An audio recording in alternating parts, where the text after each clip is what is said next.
أعوذ بالله من الشيطان الرجيم. بسم الله الرحمن الرحيم. ألم تر إلى الذين يجادلون في آيات الله أنى يصرفون الذين كذبوا بالكتاب وبما أرسلنا به رسلنا فسوف يعلمون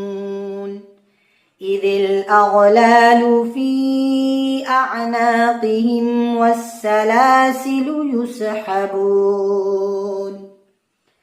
في الحميم ثم في النار يسجرون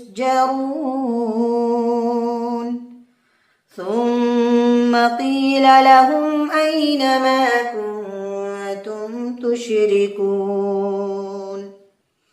من دون الله قالوا ضلوا عنا بل لم نكن ندعو من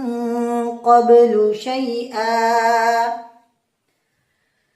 كذلك يضل الله الكافرين ذلكم بما كنتم تفرحون في الأرض بغير الحق وبما كنتم تمرحون ادخلوا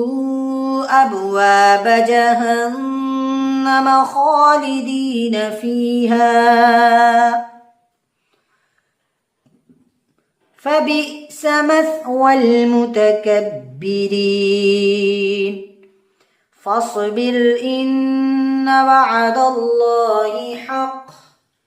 فإما نرينك بعض الذي نعدهم أو نتوفينك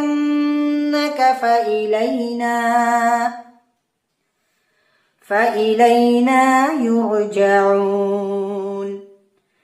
ولقد أرسلنا رسلا من قبلك منهم من قصصنا عليك ومنهم من لم نقصص عليك وما كان لرسول أن يأتي بآية إلا بإذن الله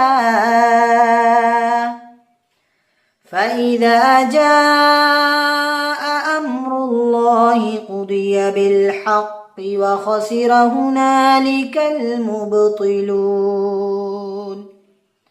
صدق الله العظيم.